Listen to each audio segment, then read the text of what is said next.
আজকে আমি ইলিশ মাছ দিয়ে আর চীনাবাদাম দিয়ে রান্না করব। তো এখানে আমি 4 পিস ইলিশ মাছ নিয়েছি বড় বড়।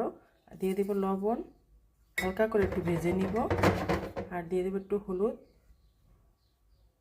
এটাকে আমি একটু মেখে নিয়ে ভাজবো। আচ্ছা, আমি কড়াইতে তেল দিয়ে দিচ্ছি। এখন মাছগুলো ভাজতে দিয়ে দিলাম। মাছগুলো এক সাইড ভাজা হয়ে গেছে, আর এক সাইড আমি উল্টাই দিব। হালকা করে ভেজে নিব আমি। এটা মাছগুলো ভাজা হয়ে গেছে। এখানে আমি ইলিশ মাছটা রান্নার জন্য 3-4টা এই যে চীনাবাদামের খোসাগুলো ছাড়িয়ে নিচ্ছি। এখন আমি পাটায় বেটে নিব। এখানে আমি ইলিশ মাছটা রান্না করব, এই জন্য নিয়ে এলাম বড় সাইজের একটা পেঁয়াজ। এখন দিয়ে দেবো একটু লবণ। লবণ দিয়ে আমি একটু ভালো করে নেড়ে পেঁয়াজটাকে নরম করে নিব।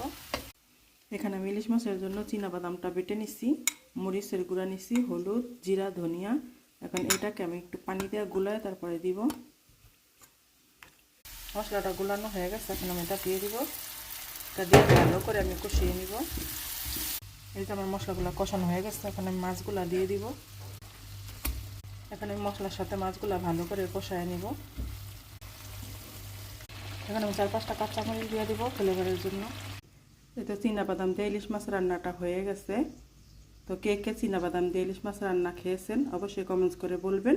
আর আমার ভিডিওটি যদি ভালো লাগে আমার চ্যানেলটি সাবস্ক্রাইব করবেন, লাইক কমেন্ট শেয়ার করে দিবেন। আল্লাহ হাফেজ।